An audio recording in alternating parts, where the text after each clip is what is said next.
in the introduction to organizational change part 3, I will discuss about nature of organizational change.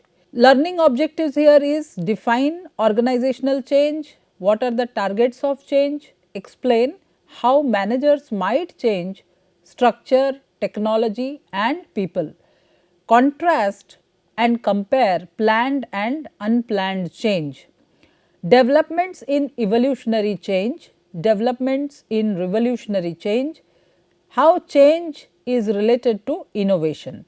So, we will discuss in brief about what is change, what is organizational change and what are the areas of change or targets of change. Organizational change is the process by which organizations move from their present state of affairs to the desired future state to increase their effectiveness. So, the objective here is when an organization which is functioning in its full capacity, it encounters any situation of disruption. So, there is a disturbance which happens in the organizations, in the processes of organizations, its structure, technology and overall it affects its effectiveness. So, therefore, in this discussion we will first know which are the areas which encounters disturbance or the targets of change and what is the scope for improving the performance of organization or how an organization can be more efficient and effective. So, goal is to find improved ways of using resources and capabilities. What are the resources and capabilities which are required or which need to be developed in order to increase organization's ability to be more creative and effective or to create value. So, targets of change include improving effectiveness at 4 different levels. What are these levels? The human resources, functional resources, technological capabilities and organizational capabilities. As we discussed in the part 1 of the lecture, that organization is like a system which consists of input, processes or output. So, the inputs are the materials and resources. Resources can be its land, capital, machinery, people. So, all these resources are input to an organization and its system. Organization like the processes of the organization consist of a formal and an informal subsystem. So, what is the constituent of a formal subsystem? Formal subsystem consists of management, strategy, goals, structure, operations and technology. An informal system which is closely intertwined with the formal system is the culture, politics, leadership, which is part and parcel of the organization's processes. And the inputs are converted through various processes in the organization, various formal systems in the organization and then there is a finished good or service which is an outcome or output in the system. So, organization attains its goals and objectives and it is also the employee satisfaction, customer satisfaction, all these are some qualitative and qualitative goals of an organization. So, in this particular definition of organization as a system, organization is an open system. That means that the environment has an impact on functioning of organization, on the processes of organization. So, any change in the external environment can disturb the performance of organization. So, taking this cue, we will discuss further how an organization is a complex system. As we discussed, an organization has a formal and informal subsystem. Informal subsystem is closely associated or intertwined with the formal subsystem. So, disruptions in any of these subsystems can have a major impact on performance of an organization. So, how is an organization a complex system? Culture, let us take the example of the paradigm of organization, where the culture is an important part of organization's subsystem or informal subsystem. So, we discussed that culture consists of stories, culture is basically shared values, perceptions or rituals which are carried by all individuals. So, culture being a part of an organization's complex system or an informal subsystem consists of stories, symbols, rituals, power structures, controls and so on. So, a complex organizational system consists of the culture, the rituals and routines and symbols which are part of the culture, then the power basis of power and politics, organizational structure and control.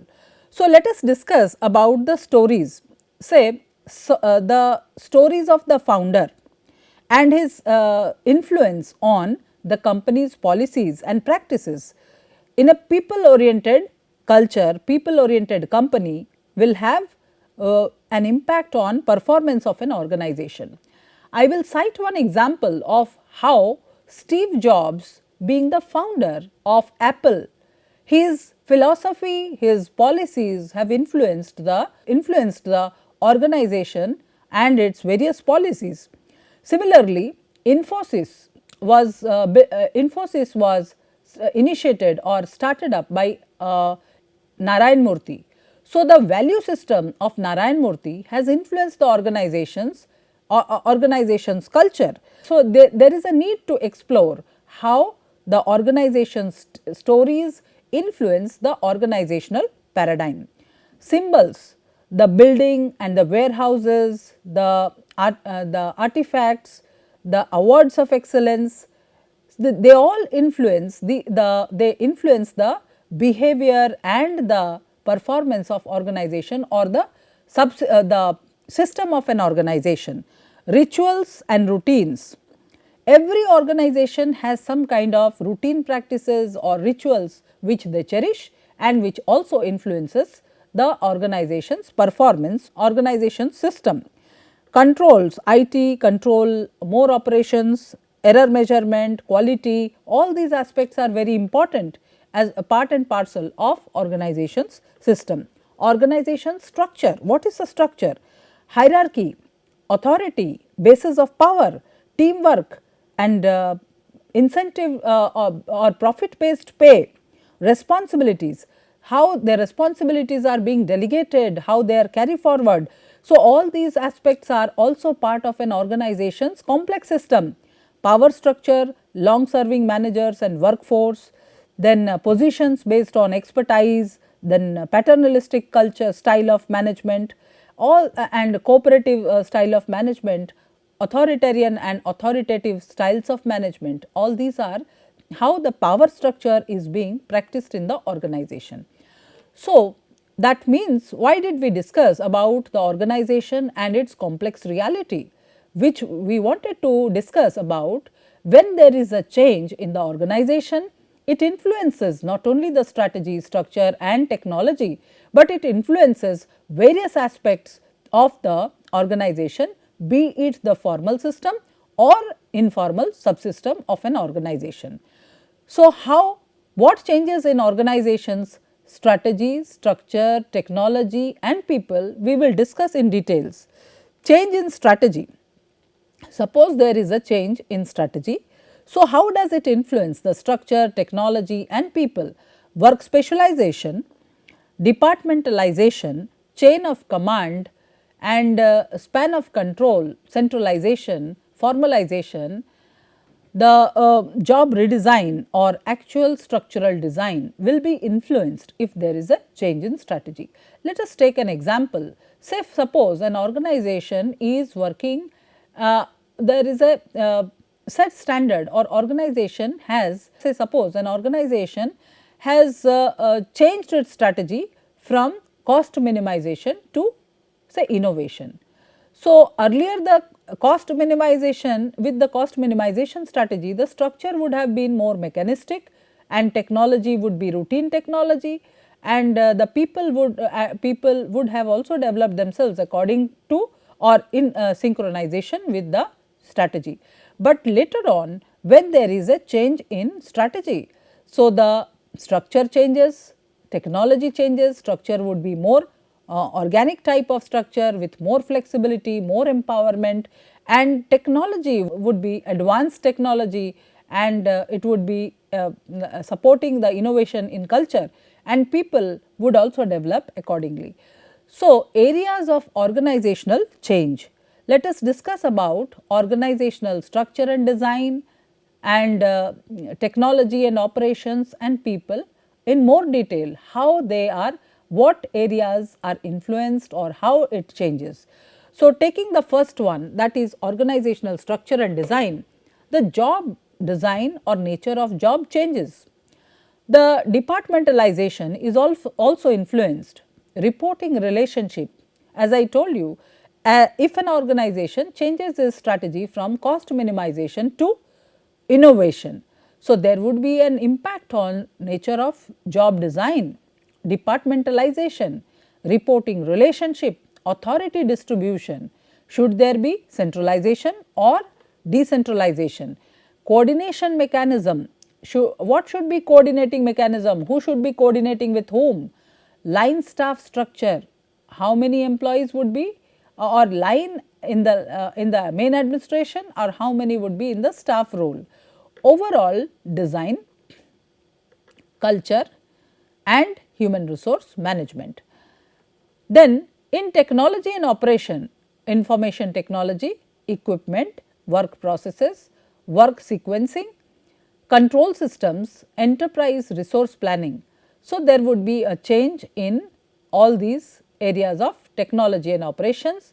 And finally, what would be the attitude and skill of ability and skill of employees?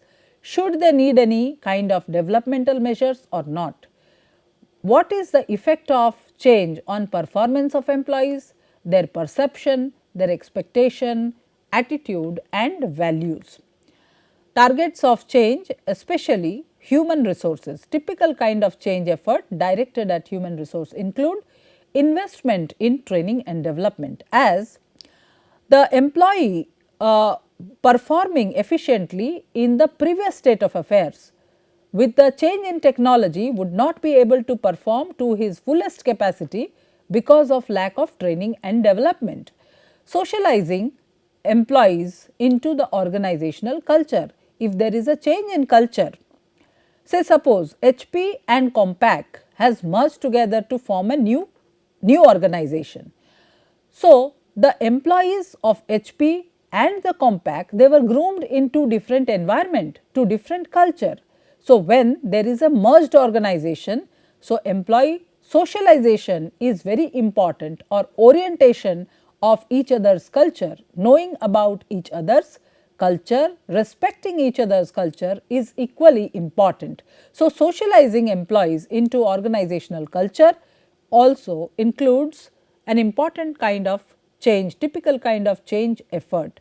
Changing organizational norms and values to motivate a multicultural and diverse workforce. As all of us know that the workforce, nature of workforce is changing. The challenge, the major challenge towards organizations is there is a shift from the traditional organizations to a modern organization which is more vibrant, where there is advocacy for or concern for multicultural workforce, globalized workforce. So, multicultural globalized workforce will have differences in employees. There is more diversity in the workforce with respect to their age, their race, religion, culture, and so there would obviously be more conflict. There is a need for changing organizational norms and values to motivate and multicultural workforce to work efficiently without any differences, without interpersonal or individual differences.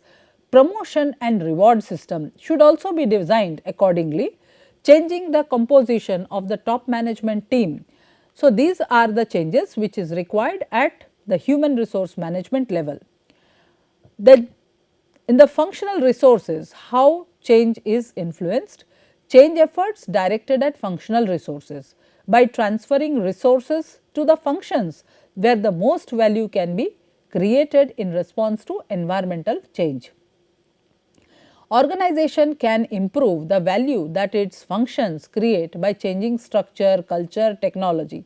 So, functional resources basically emphasize on changing structure, nature of the structure.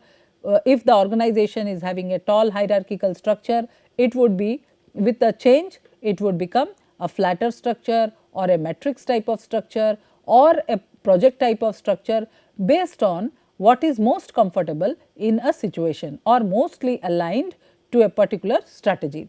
Culture, as discussed earlier, culture also would require change. Say if the organization has a, say, clan culture, they would move towards a different type of culture. If there is a authoritative culture, so there is a or say a participative culture.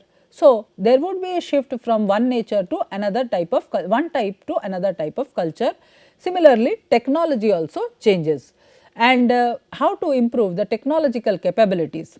Change efforts directed at technological capabilities are intended to give an organization the capacity to change itself in order to exploit market opportunities. So, technological capacities also become a core competence for an organization. Change efforts directed at organizational capabilities alter organizational culture and structure, thereby permitting the organization to harness its human and functional resource to exploit technological opportunities. Next, we will discuss about types of organizational change. So, broadly, there either the change effort can be planned or it appears to be unplanned. So, what is planning for change or what is planned change?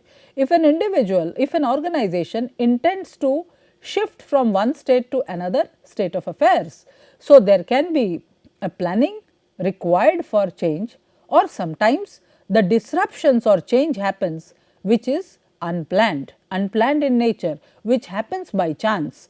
So, planned change is change resulting from a deliberate decision to alter the organization. Like if an organization is earning, say, intends to earn more profit, so it will expand to different geographical territory. It will, say, an organization like State Bank of India has merged with associate banks of State Bank of India. So, it is a kind of a change which is planned well in advance. The merger in the banking sector, the large mergers in the banking sector, which has happened with a proper planning. Unplanned change, when an organization encounters some situations of crisis, like discussed in the part 2 of change management or introduction to change, because of, say, issues, internal or external factors. Sometimes because of disruptions in, or because of global crisis, because of economic factors, because of political factors, there would be some disruptions, or sometimes because the organization is, as in the life cycle stages of an organization, the growing stage or the maturity stage or in the decline stage or in the, say, initial stages, there are several challenges which an organization encounters. The challenges of like being new in the market, so they have to make some changes, or they face some kind of crisis suddenly. So, unplanned change is basically change that is imposed on the organization and it is often unforeseen. Managers must be prepared to handle both the types of changes. What is planned change? Planned change means making things different. Planned change is an activity that are proactive and purposeful, an intentional goal directed activity, goal oriented activity. Goals of planned change is improving the ability of organization to adapt to changes in its environment, changing employer behavior. Then we will discuss about the broad categories of organizational change. They are called revolutionary and evolutionary changes. Evolutionary, that is, change is gradual, incremental and narrowly focused. Revolutionary means a drastic change, a sudden change, or you can say a radical change, radical transformation. So, change that is sudden, drastic and broadly focused is called uh, radical or transformational change. So, change can also be categorized into further categories or further subcategories based on a parameter, based on a 2 cross 2 matrix. On the one hand, on the x axis we can see the orders of change, that is first order, second order or incremental or transformational nature of change or nature of change on the x axis, and then reactions to change on the y axis. If you look at the reactions to change, either it is proactive or reactive change, and on the x axis you can see the continuous change or incremental change and transformational or radical change. So, based on that there are 4 quadrants which describe the first quadrant, where the change is continuous or incremental in nature and it is a reactionary measure, is called adaptation, and incremental and predictive and proactive in nature is called fine tuning, and where there is an incremental transformational change and it is a proactive initiative called frame bending, and the last category where the change is radical or transformational, but it is a reactionary or as a reaction to the change. So, that is called frame breaking. So, I will discuss it otherwise as the on x axis you can plot end result or results of change, and on the y axis if you plot the nature of change. The nature of change as incremental and big bang is otherwise radical change. So, you can come across again a 2 cross 2 matrix with 4 quadrants dominantly, which is otherwise called revolution, evolution, adaptation and reconstruction, which is nothing but very similar to fine tuning, adoption, frame breaking and frame bending. I will give you one example of what is fine tuning. When the banks started, when there was a lot of competition in the banking sector, so as a result or as a catch up response to the competitiveness, the banks started adopting new technology. Banks started first the modernization of banks with automation was initiated.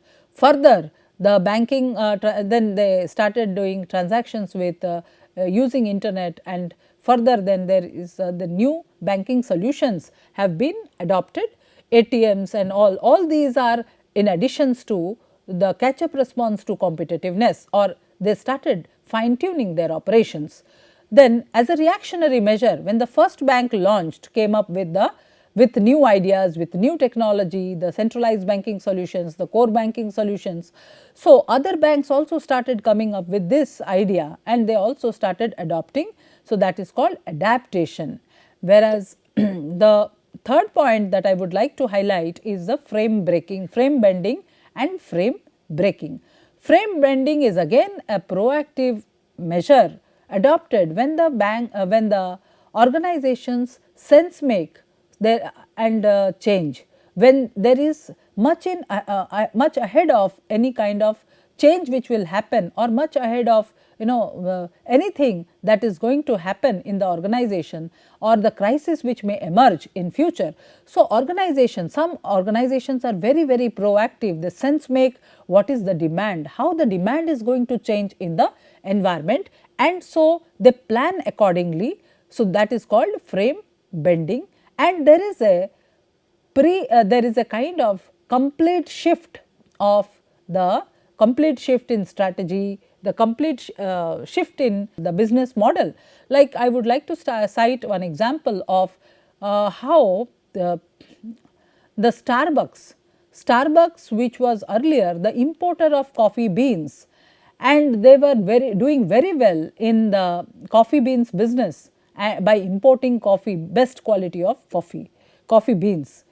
But when the competition started moving, when this segment was getting more mature, so Starbucks could not just stop itself by adopting the same business model of importing coffee beans, but they had to go for coffee retail segment. So, the Starbucks today that we see today in India is not just only the in not one company, but it is a strategic alliance between Starbucks and Tata's. So, through this example I wanted to say that a company will not stop functioning, it will continue to operate, continue to continue to perform.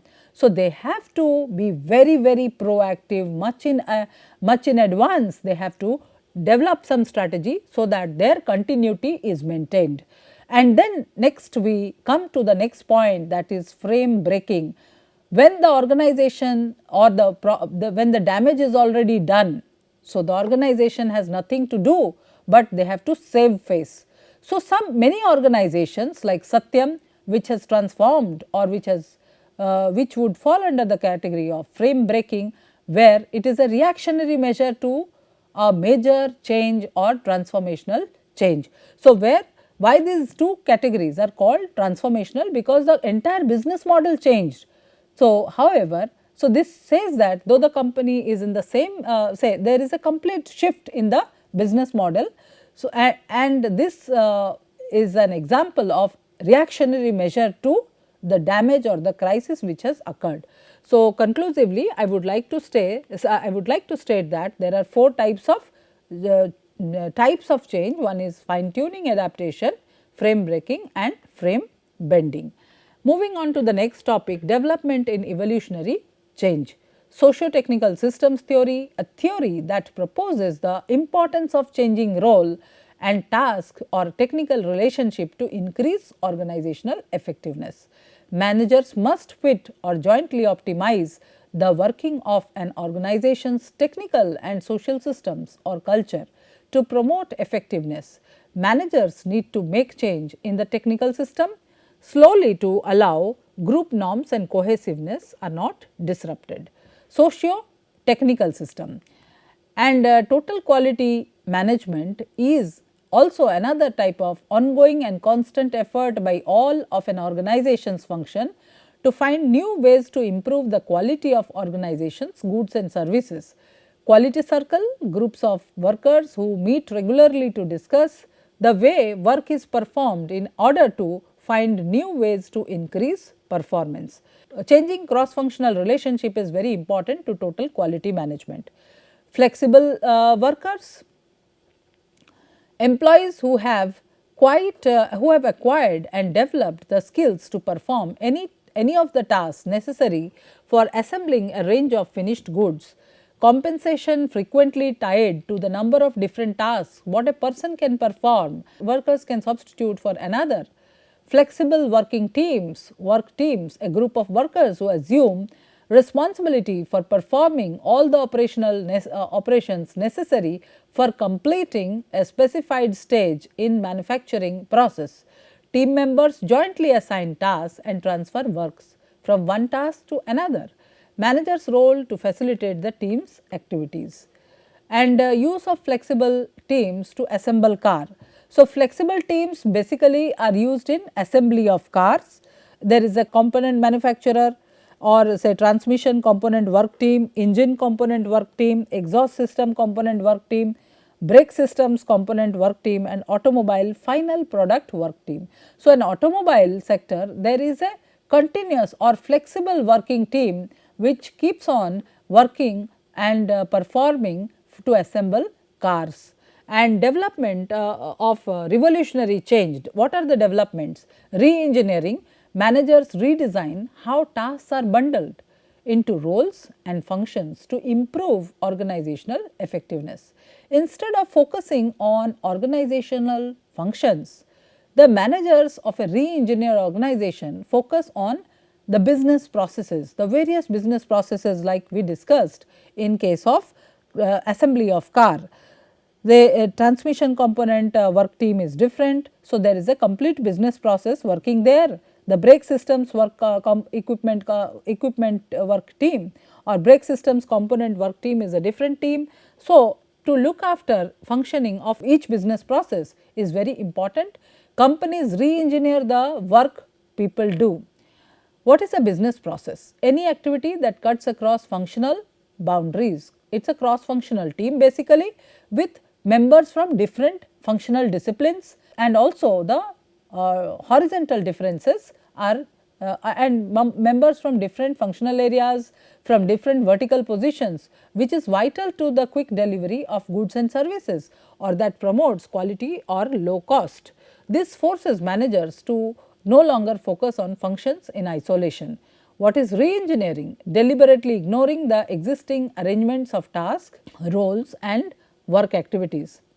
Guidelines for performing re-engineering successfully include: organize around outcomes, not tasks.